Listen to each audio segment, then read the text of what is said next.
everyone! Welcome to Supertrash Legends, a podcast about Legends of Tomorrow. I'm Jen. And I am Melissa. And today we're talking about Necromancing the Stone, episode 15 of season 3. And we now know there are 18 episodes.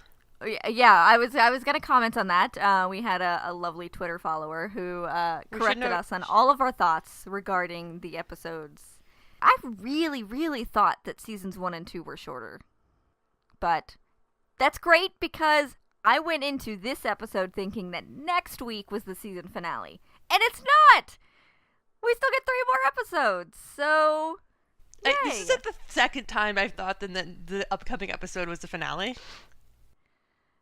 When was the first time? The first time I think I just assumed there were 13 episodes.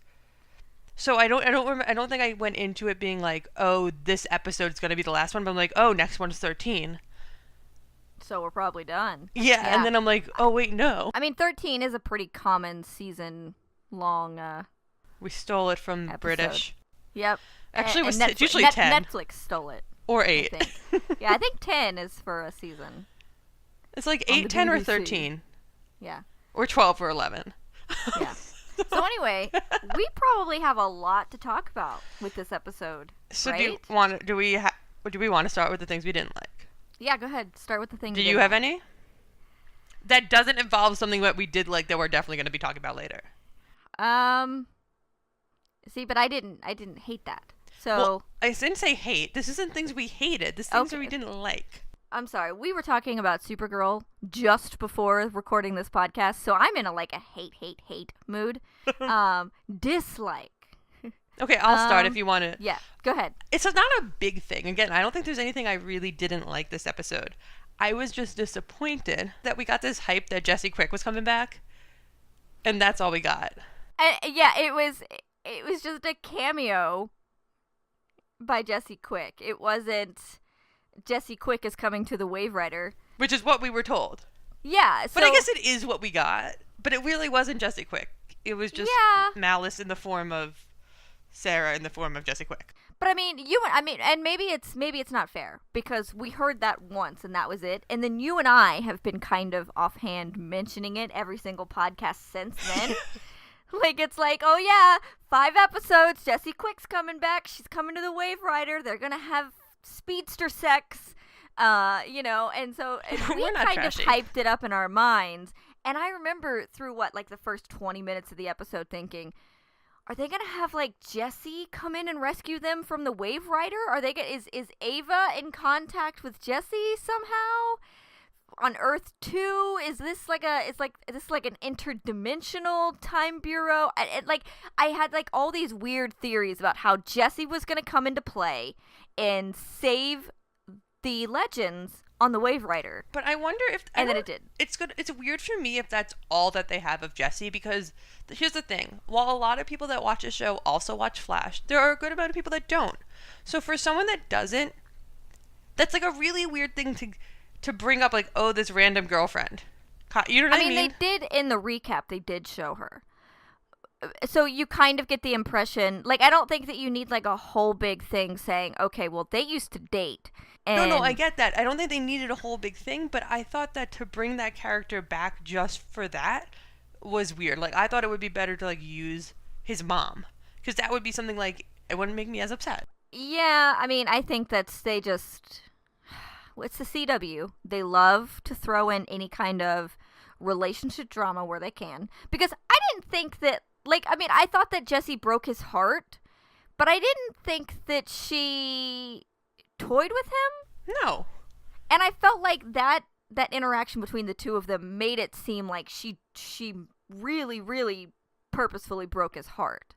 I think this is so weird. So there's a few things I think. One, it kind of made me be oh, that weird thing of the way he called Amaya a basic bitch. I'm is that what they're trying to show Wally as? But then we both love Wally. Of course. And I think there's a few things that for people that don't know Wally, that I wish they knew him in the Flash, because a lot of the stuff that he does that make him seem really cocky is kind of the stuff he learned from Barry. Like, Yeah. oh, no, I got it, guys. That's what Barry does all the time. Oh, Heatwave's not here? Let me go get him! By the way, he sleeps naked. Hey, remember that time Barry just stole Diggle to do their vows, but didn't invite him to the wedding? Like, this is how Wally was brought up to be a speedster. Daddy Barry. He learned it from Daddy Barry. So in the context of this team, it seems really fucked up. And like him being a dick. But it's really just him trying to help.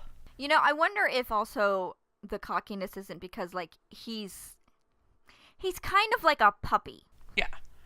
And so when he does something like that, like going and getting Mick from his quarters or whatever, and then bringing him to the, what is the word? The deck. I don't know. Yeah, I think that's fine. Spaceship terms, whatever. You think we should know this after playing enough video games? I feel like I should know this. I feel like you get a pass, but I feel like I should know this. Why do I get a pass? I watch a lot of sci-fi shows. Yeah, you do I watch more ship shows than I do. More ship shows. You know, but he's got this big grin on his face. He's like looking for someone to praise him for this kind of not great thing that he's just done. You know, so he's just like wagging his tail and excited. And then nobody on the Legends really gives a crap about that kind of stuff. Like they beat that out of Nate pretty quick. So But Wally's a lot easier Wally to is love. way more likable than Nate. Because Nate does it for attention somewhat and for like the notoriety. Wally just does it because he wants to help people. Because he's just a good person. And oh my god, he's so cute. He was really cute this episode. But yeah, I did think that the Jesse scene was weird. I do think you make a good point that putting his mom in there would have been a more tense interaction because of the way that she, spoiler alert, died. Like seasons ago. I know, but I never know, because if there are people who haven't watched The Flash or going to, or I don't know, I try not to spoil too much, you know? But again, yeah. Spoiler alert, Sarah has died many times. Yeah, spoiler alert, Sarah Lance has died at least 3 times. Wait, I was in cracking Arrow. up because she's like, I'm you after you died. I'm like, which time? Yeah. Anyway. Like the second, I think? Also, okay, I know this is jumping ahead, but I don't think I ever realized how similar her and Katie Cassidy are. Because when she stepped back out from the shadows, I really thought it was going to be Laurel. Like, the shape of the face. And I was like, wow, I never realized how good of casting for siblings they did. Like, I never realized how similar they looked until that scene. When she has the white makeup on her face, and of course it's, you know, I mean, it's contouring and stuff with the different shades on her face, but she really did look similar to Katie Cassidy there too. I do have one qualm with that. Yes. I don't understand why they had Is it the wig? No, whatever. I don't understand why they had the veins or how they had the veins coming through the clothing. If you look, the jacket had those black blood veins going through them and her white shirt. And then when she comes to, they're gone. As if, like, her becoming evil made her clothing evil. I don't know. I totally dug that. I thought that was really cool that, like, Sarah was so evil that her clothes went along with her, you know? Yeah, I thought that was a pretty neat costume change. I just didn't get it. I get it. I mean, it's just for effect. That's literally it. There's no point to it. She doesn't actually have blood beating through the veins on her jacket. Really? She doesn't? Okay, well, Alyssa, here's how the human body works. Okay, and is there anything you didn't like? Or were disappointed with? Well, I mean, let's just, 2 thumbs up for not having Damien Dark show up. Let's praise them for just having I Nora feel come. like I shouldn't complain about anything because Damien Dark didn't show up. We did get a Dark, though. The better Dark. She's fine. Like, She's a bitch. she's not calling people doll and just creepy Or pet pet names. No kidding. Okay, so that was probably my biggest qualm with this episode. I find Constantine irritating. Mm-hmm. I don't know what it is, but this episode, he felt especially irritating to me. The fact that that apartment was supposed to be New York City 2018. Was it really? Yeah. Oh, okay. Didn't buy that. I didn't even see that. You I mean didn't even Gotham? see that date. 2018? Because Yeah, that no makes joke. sense. That's what I was like. Pretty dark in here. Y'all don't have lights in New York City? And Well, you know that what? was a few years before that. Chicken fights would 100% be illegal in New York City. Like,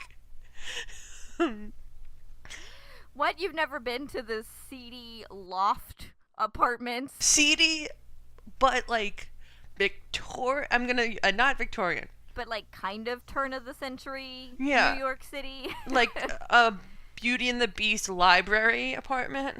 Victorian?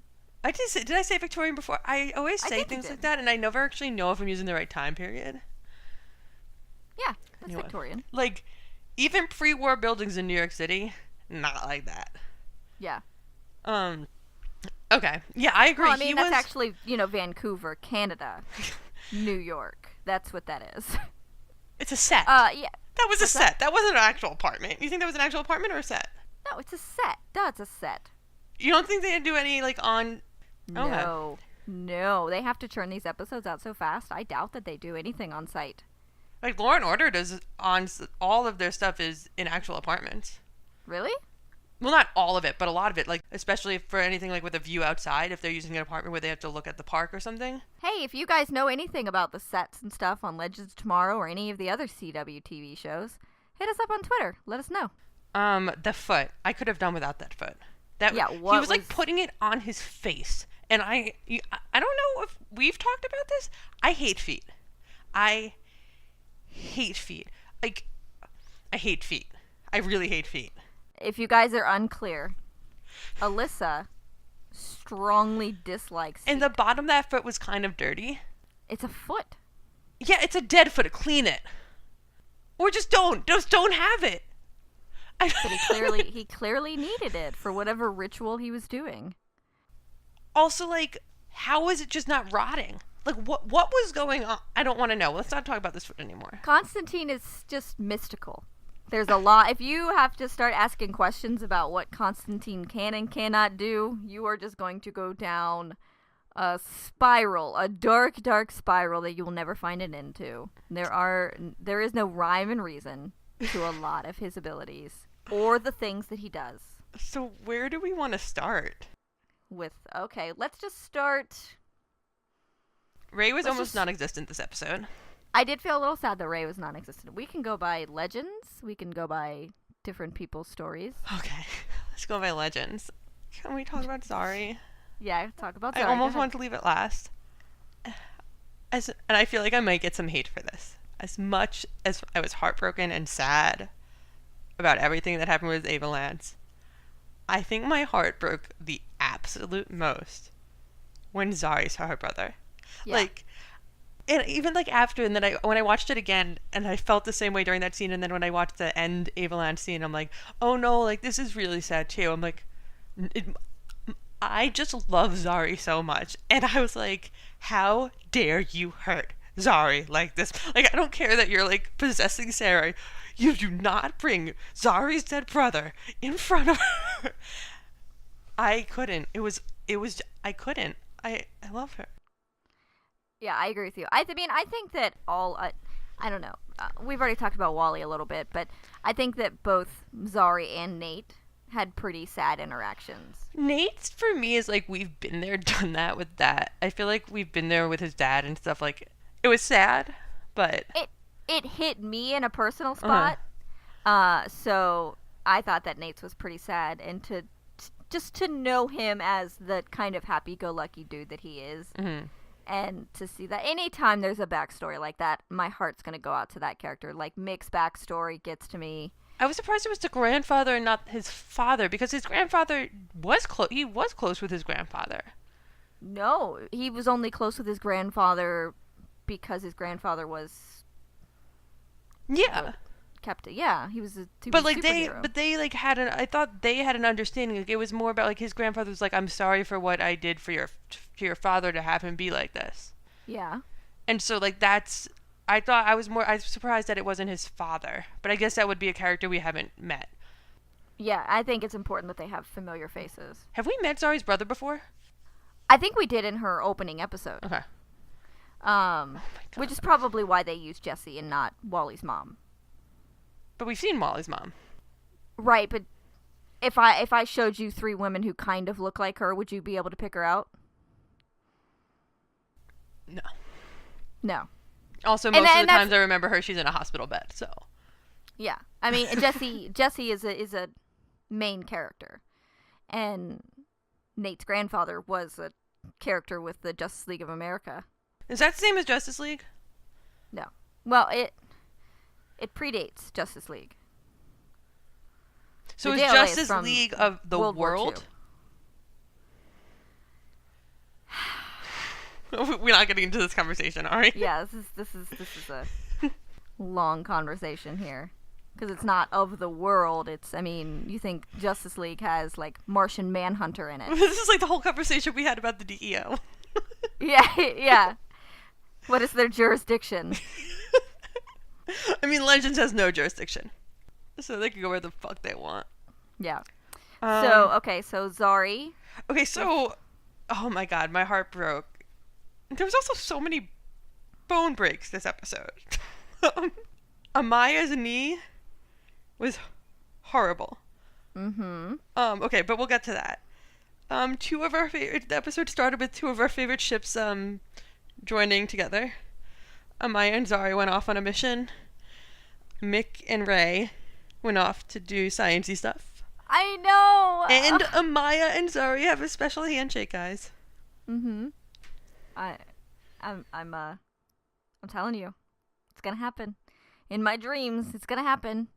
Mick and Ray, they're married. One thing that's so great about this show and this cast, and I think again is that they're so much more relaxed, is that they're on board for all these crazy ships everyone does because they love the cast. You know what I mean? Like it's like a ensemble type, like everyone works well together, and it's like they don't chastise the fandom because of it. You know, like because the actor that plays Zari like tweeted something out about it. What'd you say? They encourage the crazy ships that we come up with. And also, I have this headcanon that everyone on the Wave Rider is at least bisexual. Yeah. Except maybe Rip. Rip is just a disaster. I don't count Rip as part of the Wave Rider. Gray definitely had a few things with guys in college, I think. Oh, yeah. Easily. I mean, we saw his younger self several times. Yes. Just smoking pot. Yes, he did. Just like smoking ounces pot of pot and boys. in his apartment. Oh, also the fact that Mick is I just love this. Is like the second episode in a row.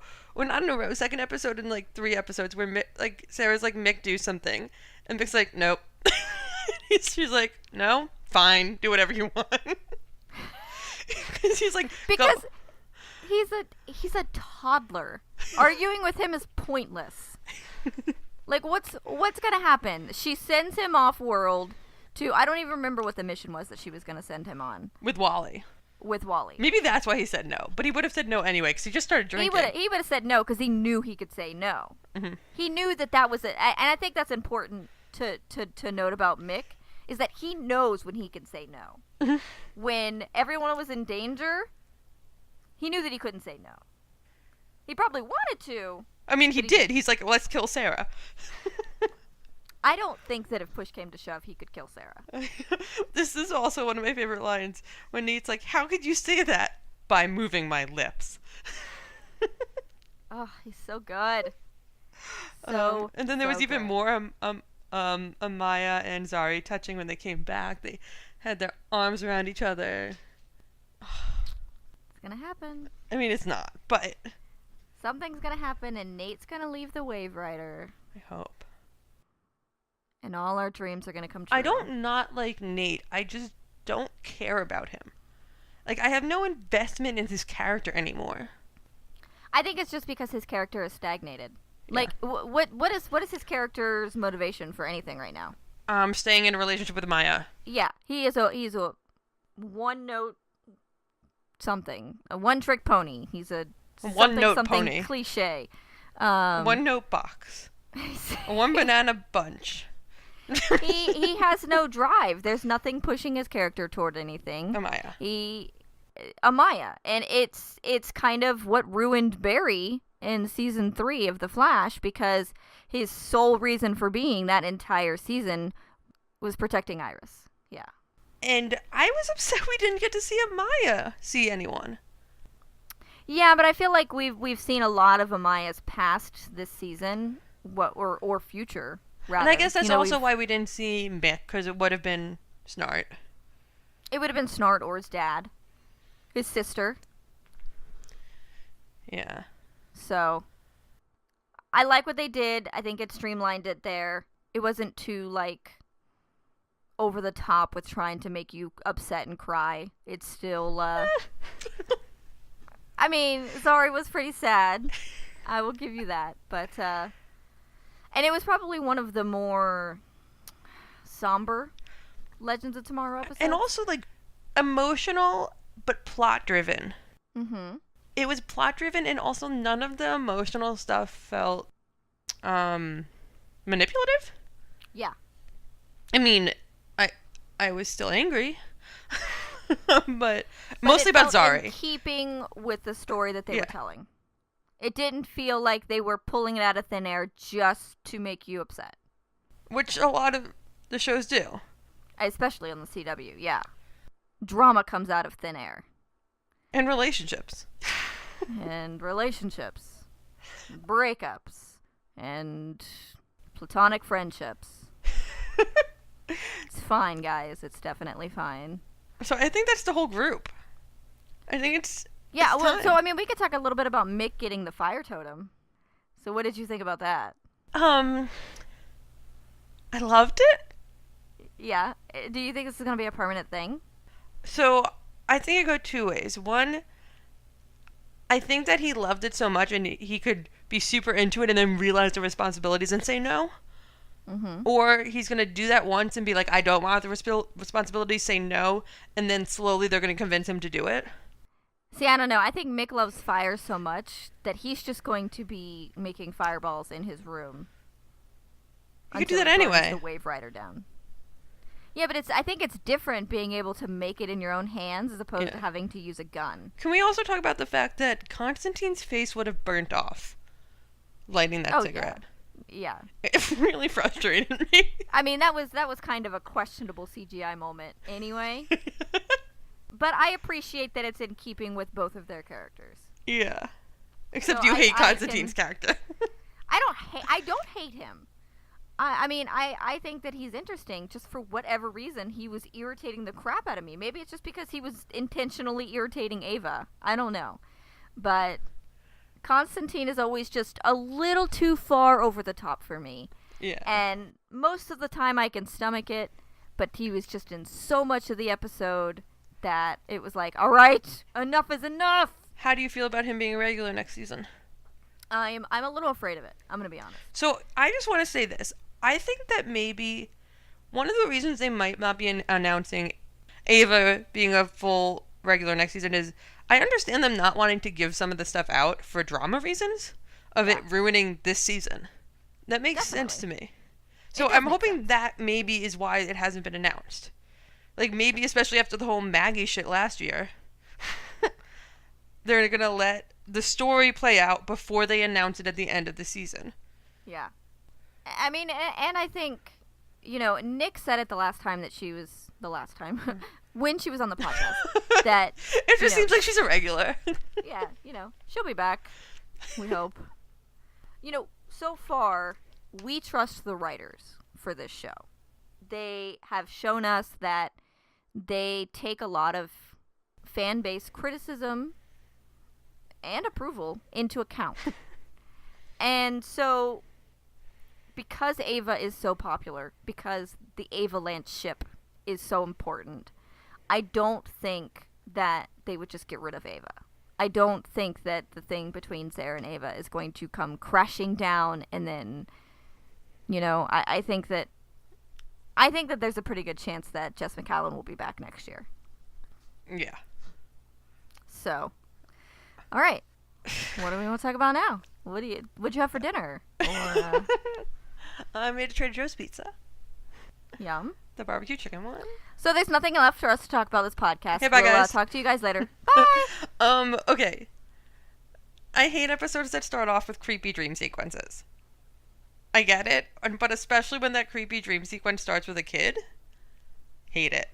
Don't mind that much when they wake up in bed with Ava. That made up for it. Yeah, I'm not a fan of that either. It's kind of like a book starting off with a prologue. 100 years before. Don't care. But oh my god, that bed scene was amazing. It was the best. There were some people that were like, I feel like some people complain for complaining's sake. Yeah, that's the internet. I mean, and I'm kind of one of them if you've heard me complain about any of the small shit. But why does Sarah's shirt have veins in it? What happened to the toilet? That's not complaining, it's pointing things out. Constantine would have burned his face off. I feel like we need to have previously on Supertrash Podcast. Okay, let me get to my point, Alyssa. alright? Like, people were like, oh, like, I love that Sarah and Ava are a relationship, but, you know, Nate and Amaya kiss so many more times than Sarah and Ava. And I'm like, I guess that's true, but you don't get, like, the intimate touching. Like, to me, that intimate touching in the bed was a lot more intimate. I can't think of another word. Than any kiss would have been. Oh, I agree. I mean, I love the, like, I mean, I still think that my favorite scene between Sarah and Ava is that first time when they make up and then Ava asks to go up if Sarah has a room on the ship. Mm-hmm. And, like, that sequence between them is so good to me. It doesn't need a kiss. Like, do I want kisses? Oh, hell yeah, I do. But I'd also I would rather, like, love more an intimate Avalance discussion kisses. with touching. Yeah. I mean, I want that closeness between the two of them. And they've given us that. Oh my god, the beginning, the opening scene was the thing right after the opening scene was everything I could have asked for. Like, them being playful, them making fun of each other, saying girlfriend, Sarah opening up about her sleeping with toaster ovens, like, you know? Like, everything. Hard eyes everywhere. The fact that Gideon, like, cock-blocked them. I also, like, in my head, I bet, like, I was Gideon being like, okay, how urgent is this? Can I wait until they're done talking? Can I wait? So she's like, no, I can't wait. I have to do this. See, when Gideon interrupted them, I immediately demoted Gideon as the #1 Avalance shipper. Well, no, so that's my thing, is that I think that she had to. I know that she had to, but I still demoted her. Zari is #1. Gary is #2. Then it's Gideon. So, okay, let's just go to the Gary part. I thought Gary was in love with Ava. Up until No, this I episode. totally think Gary's gay. Well, now I know that. But, like, Yeah. he would go, like, really close to her and, like in the episode with the date, he's like, you look really good. And, like, his face was really close to her. And I'm like, is he awkward hitting on her? Oh, see, I guess I just have this... I have this headcanon that Ava probably hated Gary when he first came to the Time Bureau. Mm-hmm. But something happened and Gary was the only one who stood up for Ava for something. And that's why she took him on under her wing, you know? And I just see him as idolizing her. Okay. I don't see him as being, like, in love with her. I just think that he sees her confidence and wants to be her. Okay, that makes more sense. Yeah. Okay, so moving back to where we were. They get interrupted. Nate asks where Mrs. Captain is. That was fun. I love that whole sequence. I love every single time they stand around and she's giving out orders. And then this time she's like, no sassy. Oh, what does she say? Do you have it written down? You always have it written down. I didn't write this one down, I don't think. Hold on. It's like no sassy send off. Mama has a headache. But even then, just the flare flick of her wrist was phenomenal. I love her. And then so I think Ray said, like, oh, it was still just as good, or something like that. Yeah, because it was still just as good. I mean, it's not as good as We're Going to Church, But that was what was forced on her too. yeah. So she had a little more time to think about it. Ugh, I'm still like the Amaya leg breaking. It's horrible. So then Ava comes via hologram to talk to Sarah when she's in all death witched out. And this is like one of my second. You want to talk about this one? No, go ahead. When she's like, Sarah's totally like possessed as fuck, and Jess, and Ava's like, oh, you look a little, you look great. You know, sometimes these holograms make you look a little washed out. Did you do something with your hair?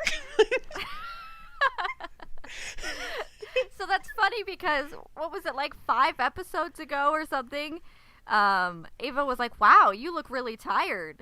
And Sarah's like, thanks, jerk. You know, and so then Ava, because now Sarah's her girlfriend, she's got to be a little nicer. See, I think that's funny. Well, I think Sarah wouldn't do it the other way. I think she was like, something's really wrong. So, like, let me try to figure this out instead of, like... Yeah, like it's a hostage situation that she's trying to analyze. Like, she's looking around the room to see what kind of dangers are going on. Yeah. That's what I felt more. I don't believe for 1 second that Ava actually thought that was Sarah Lance. Because then she walks... It's this weird... I feel like this episode, like, I never thought about it. But, like, it's this weird thing when people walk through the holograms that it's, like, seems like it's a big deal. Because, like, she didn't, like, get really upset until, like... Sarah walked through her hologram, and then when she went back in to talk to, was it Amaya and Mick or Zari and Nick? I think it was Zari at that point. And he's like, remember. Can you step away from me? Because she was standing in her hologram a bit. And like, is it hologram etiquette? I mean, I don't know that she could really complain about hologram etiquette. She just appears out of nowhere and spies on them. She's almost as bad as Gideon. Almost. Also, if she could hologram into there before, why couldn't she hologram in when she went back to New York City? Because I think that she's only allowed to interface like that because of Gideon.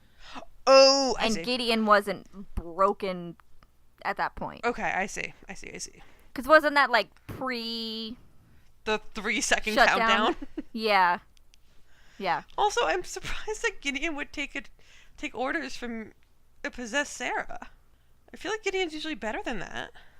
I mean, Gideon is still an AI program. So if Sarah Lance still executes some kind of numerical code to shut her down or something, she would be compelled to obey. Like, she probably doesn't agree with a lot of the things that Rip tells her, but she's in love with Rip. Of course she does. Well, no, but I mean, I think you think from, like, a computer standpoint, like, I'm going to click the start menu on my computer. I didn't ask consent from my start menu if it wanted to open up. Oh, well, we're going to get into but computer it did it consent anyway because I told it to. I'm its owner. This could go down a slippery slope. Consent of my computer. Let's change this topic when we can. Yeah. Oh wait, I want to go back to this. I forgot that they had an anti-speedster gun on the ship. That's gonna come. I feel like that should be coming up more. And it's every time someone gets really annoyed at Wally.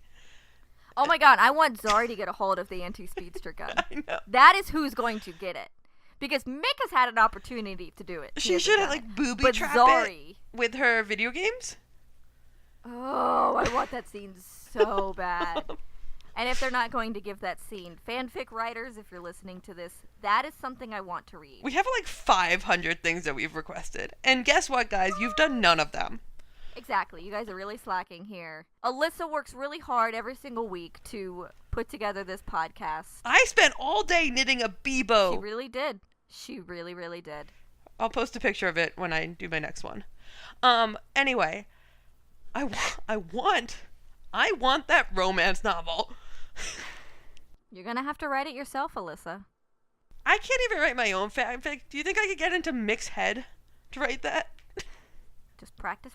I've never written fiction in my life. I haven't written anything fiction since high school. Practice. Anywho. Anyway. Alright. On that note, the Doctor Who reference, pretty funny. It was pretty funny. Especially considering the way that Constantine dresses. Yeah. I thought that a lot of the interactions between Constantina and Ava were good. They were spot on because Ava was jealous, and it was appropriate. And, oh God, she just has the best facial reactions. She's a really great actress. Her expressions and her reactions and, like, her body movements are so perfect for that character. I really wanted an Arrested Development moment from her where she just stops and she looks Constantine up and down and she just goes, him? That's she it. kind of did. I mean, she kind of did. But, yeah, I think... Wait, my favorite line from Constantine was, we both have great taste in damaged women. No, okay, okay, so I want to talk about that. But I don't know if I want to talk about that without the breakup context. Okay, there's another thing I want to go back to about Zari. The fact that Zari, this is going with the Zari Lance ship. Zari was the first person to get Sarah to come back, too. Mm-hmm. That reinforced my love for Zari Sarah shipper. Okay. I just thought that, and I thought maybe that's important. Maybe that's gonna come up later. It won't, but you know, a girl can hope. Maybe. Okay. Anyway, so back to what more about Constantine and the finger thing was hilarious. Her barely touching him. But I think my favorite part was when all of a sudden, like, Ava's freaking out. Like, she's completely freaking out. She doesn't know what's going on, where her girlfriend is. They, like, just defined the relationship, and she loves her. And she, like, also doesn't even really know about, like, if they're actually girlfriends or not, because it was that morning, and then all of a sudden she became evil. And then when she started breaking down to Gary, that was probably my favorite. She's like, yeah, she called me her girlfriend. What do you think that means? And I'm like, oh my God, I need to see more heart-to-hearts between Gary and Ava. I agree with that. I mean, I love that Ava is a complete and total mess when it comes to Sarah Lance. Like, here is this woman who is so put together professionally. It's kind of like the Alex Danvers thing. When she catches feelings, she catches them hard, and she becomes a wreck, and I adore it. Yeah. Yeah, I thought it was great. I loved that this episode centered around a lot of the Avalance ship. And I like that we got to know a little bit more about Gary than just him being yelled at. I agree. I like to see that. I like that relationship, to see those two a little bit more. And I hope, especially given the nature of next week's episode, we will get to see more of Gary. So then Gary gives a D&D story of some sort, which I didn't understand. And it tells him how to find... and then the other favorite line, well, as long as the legends don't, ... I'm like, you should never, ever, ever say that sentence about the legends, because they will always be doing that. Yep. Whatever you're saying they shouldn't do, they will do. They will be doing it. But... and then the Constantine Gary kiss, which was adorable. It was adorable. He was so happy. He's so cute. And that's when I'm like, cute. Okay, well, maybe he's not in love. And then Ava's reaction was my favorite part. In the background, she's like... Probably because she's like, why are so many people kissing this dude? He's weird. He's carrying around a foot. Well, I disagree. I think it was her being happy for her Gary. That's what I got out of that. Yeah. Also to get Gary off her back a little bit. But can we go to the end scene? Yeah. So Constantine lives. I guess that was never going to be questioned. I thought so. At the end, they get a new member or whatever it's called in Dungeons and Dragons. I thought that was going to be John Noble. Because they had announced that John Noble will come onto the show, but not playing. So his voice is Malice, but he's going to be playing a different character. Mm-hmm. When they did the final like Dungeons and Dragons scene, and Gary was talking to someone, I really thought the reveal until I saw the jacket that the new member was going to be John Noble. And I was a little disappointed that it was just Constantine. Oh, well, there's an episode, I think, episode 17 or something, is called Introducing John Noble or something. It's called Introducing John Noble? It's something like that, I think. It's something now starring John Noble or something. I'm very disappointed that my prediction that Ava was about Tanya was not true. Oh, I know. It's so close. It's about an army of lesbians. Is she defined herself? Because she said partner a few times, so I didn't know. I don't know. That could be unfair. An army of bisexuals, an army of pansexuals, an army of... Just say queers. Queers. I know some people get offended by that. I prefer it because I feel like it is all-encompassing. That's a good point. I'm a little nasal, so I hear some of my words coming out wrong. They sound fine to me. Okay, cool. Okay. Wait, so you go next. You keep going. Okay, so the hardest part of the episode, maybe. Avalance at the end. Zari crying. So Ava brings Sarah back. Sarah has to make a choice to stay as the death totem. Or Legends never go quietly.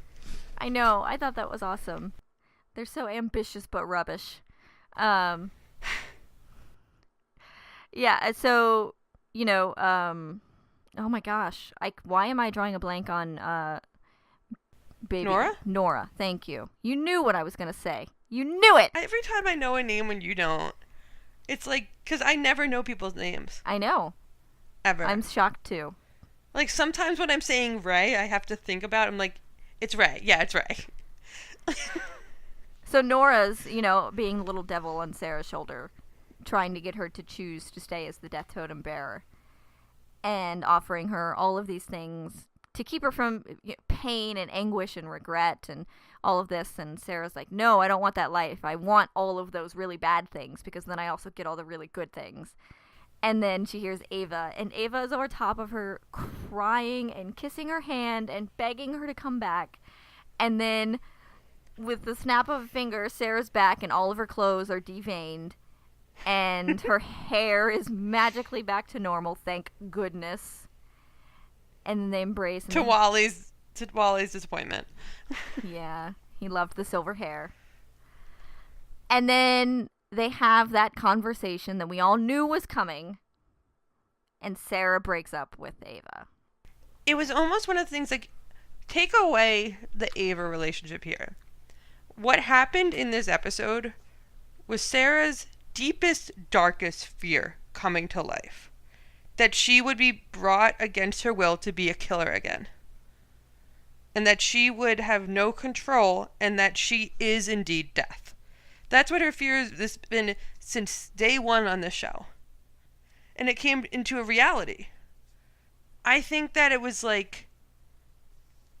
I feel like it was about Ava somewhat, but it also wasn't. It was about her being like, everything that I thought, the worst of who I thought I could be, just came true, and I can't have anyone around me. I think it's more than that. I think it's... Sarah Lance, even before Legends of Tomorrow, has always thought of herself as this horrible person. Before the shipwreck, before, all of the stuff that led her to who she is, an assassin, a really great fighter, total badass, she was still not a great person. She had sex with her sister's boyfriend. We're led to believe that even before that, she wasn't really good to herself. She was kind of a broken person. And it spiraled further and further. And so, all through her life, she has had people tell her that she is this monster. She is this killer. And she is being used for nefarious purposes. And when she says things like, I'm a monster, I'm a killer, they don't disagree with her. They don't try to argue, no, you're not this person. No, you are a good person. I think the Legends do that to her. Kind of, but not so explicitly. And so even Constantine, he refers to her as this damaged person. And when she tries to comment, are we really this damaged? He doesn't tell her no. And so she goes along with it. And I think that Sarah most often has connected with people who are also as broken as she is. Because when you are that broken, you relate more strongly to people who have been in that darkness. You connect with them. And then here comes Ava, who is this really good person who instinctively, when Constantine says that Sarah is damaged, she fights him and says, no, she's not. And then when Sarah tries to tell her how broken and dark she is, Ava's not afraid of that because she knows that she's not as broken. And I think that Sarah has not really had to face that reality, that she could be just a good person with a dark past. And that reality probably scares her. But I think that that is also the sign that we need that Avalance is obviously not done. I mean, no. There's no way it's done. Yeah, but I mean, Sarah needs Ava to grow as a person. Because, yeah, she is a better person. Sure, she has that ability to potentially become a darker version of herself. That darkness is in most people, I think, if not all. But we choose not to act on it. And Sarah, more often than not, chooses not to act on it. Just sometimes because of her past, she's a little more likely to have it happen than some of the other characters. And so I really appreciated that they showed that from her, because Sarah breaking up with Ava is putting Sarah in her most vulnerable. And I thought that was fantastic. And then the card, or the note. First, I should put it out there, as much as I hate feet, I have like a thing for handwriting. And so that calligraphy note was really hot. Okay. I thought it was really cute, but okay. But cute, but I find people really like, if someone has good handwriting, I find them more attractive. I could see that, okay. And so, oh my god, when do you think she put that there? While she was waiting for Sarah to come back? When did she write that? She had to have had calligraphy equipment on her. I don't know if it was calligraphy. I think it's just a pen handwriting. I don't know when she would have done that. And the ink would have had to dry. Yeah. You're putting also, more thought into it than I think they did. Just McCallan tweeted, she's like, that's a really cute note, but apparently Maeva doesn't know how to spell girlfriend. Yeah. That was really cute. It was hard. It was hard seeing both of them cry. It was hard because I guess the thing is, we know so much about Sarah. And it's hard to remember that Ava read her file and stuff, but she doesn't know all this stuff yet. Well, yeah, so, because she hasn't been faced with evil Sarah. Yeah. So when Sarah's saying all this stuff, we're we understand her. We understand where she's coming from, but Ava doesn't. Yeah. And so we're all this stuff is valid, this stuff makes sense, but it doesn't make sense to Ava. And I think that's what was so hard about it for me. I mean, and I think what's more heartbreaking to me, too, is Sarah honestly believes that she doesn't deserve Ava. And that destroys me for her. It didn't destroy you that Nate doesn't believe that he deserves Amaya? Yeah, I'm going to skip over that. It really breaks my heart because obviously Sarah has this history, and a lot of that is due to really crappy circumstances that has led her to be the person that she is. And she has come out of it on top, I believe. And still she sees herself as this broken assassin who had sex with her her sister's boyfriend. And so she can't see all of the good that she's done in her life. She just sees the bad. And I think she was starting to until this, when she realized that she couldn't fight that temptation. But she did. She did to an extent, yes. I think that the Laurel stuff might have pushed her over the edge in thinking that she could withstand the death totem. Mm-hmm. But I think that for her, she's going to have to get over... And that's why I think that Dark is going to end up sticking around until the end of the season. She has to get that resolution for Dark so that Laurel is no longer a temptation for her. What if Laurel comes back to life and joins the Wave Riders? That is not going to happen. Stop it. Laurel and Nissa. I live for the Katrina Law, Jess and Sarah and Katie interactions on Twitter. Oh, same. They're adorable. But yeah, so I mean, I don't know if I have anything more to say about them. I don't think I do either. I don't think I have anything more to say about the episode. I do. Can we try to discuss totems again? Okay. Because I think okay. So there's these totems that have specific powers, right? Yeah. But all totems amplify who you are? But does that have to do with the actual totem? I mean, I think that... So, I think totems have an inherent power.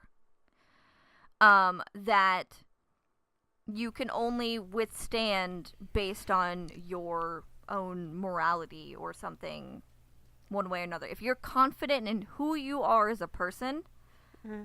I think that you're probably okay with the totem. Mm-hmm. And I think that the reason why Sarah couldn't handle it is because she wasn't as confident in who she is. She didn't believe that she could fight off the death totem. So she didn't. She fell into Mollus's grasp. And that's probably why Mollus went after her. Because one, she has the connection to death. And two, because she has that wavering sense of self. Whereas Mick knows who the hell he is. Well, so that's the thing. Is to like what? So how is Amaya and Zari affected by so only people that aren't sure of themselves are affected? That was my impression. I don't know if that's actually the case. Because Amaya, this is like the third time she said it, I think, like, it like amplifies who you are, or something like that. But like, so Amaya doesn't have her totem, and she doesn't seem any different. No, I know, but I don't think that it's gonna, like, I don't think that it would change your personality one way or another, as long as you knew who you were. The reason why Blackbeard's girlfriend or whatever became who she was is because she probably didn't have a good sense of herself. That's my take on it. If anyone has another interpretation, let us know. I don't know what's the difference between it being a totem in general causing these things versus being its specific totem. If that makes sense. Like, if Sarah got any of the totems, would it have been like this? Maybe. She might have turned it, like with the fire totem, she might have, become more of a... Arson? More, yeah, like an evil firestorm or something. Okay. Because she didn't have a confident sense of self. And the only reason why she went to the death totem is because it called to her. Yeah. Because of that connection to Malice. It was also kind of funny because, like, in my head, I'm like, yeah, she was evil because of the totem, but she was kicking everyone's ass because she was Sarah. You know what I mean? Yeah, like, that's easily it. I mean, she just had enhanced abilities because of the totem. Like being able to shapeshift into the past of other people. Yeah. I also was, like, kind of convinced that Mick was turned on when she was beating him up. I'm sure. He's a sleazeball. And then my final Nick comment was, I was kind of dying when Amaya was trying to be like, you could be a hero. You chose to be a legend. I'm like, he actually didn't. No, he didn't. He didn't choose. He was like drugged. Yeah. And brought on board. Well, and then he left. Jax was drugged and brought on board. That was Jax. Mick was coerced by Snart, I think. Yes. Okay. You're right. Jax was drugged. Mick was coerced. Oh, Jax. All right. Anything else that we want to talk about with this episode? No, I think that's it. We may be having a giveaway of sorts in the upcoming future. So just keep your eye on the Twitter. Yeah, keep an eye on the Twitter. And yeah, let us know. Email us things. If you have questions, tweet us. We probably Or don't just have send us answers. an email. We'd love an email. But if you have questions, we would love to also ask questions with you. I mean, I've been nicknamed a version or another of question 3 times in my life. That sounds right. Yeah. I was called Grand Inquisitor. That was the plate award I got in field hockey. My nickname was Quest on Birthright because I asked so many questions. When was the last one? I can't remember. Anyway, the more you know about me, guys. The more you guys know. Alyssa 8 hates feet, feet, and she's... love handwriting. Yep. And I asks ask a lot of questions. I also love glasses. Girls in glasses. Like, eyeglasses. Was that clear? You mean you don't like girls in glass bottles? No? Never mind. I like my girls in glass bottles. This is uncomfortable. Just like the ships. If you guys want to find me on Twitter, I am at Jen Staruk. I am at TV with APB. You can find us at Supertrash Cast, and you can email us any of your thoughts at supertrashcast@gmail.com. Like us wherever you listen to your stuffs, and by stuffs I mean podcasts. And yeah, that's all we got. Thanks for listening. Bye. Bye.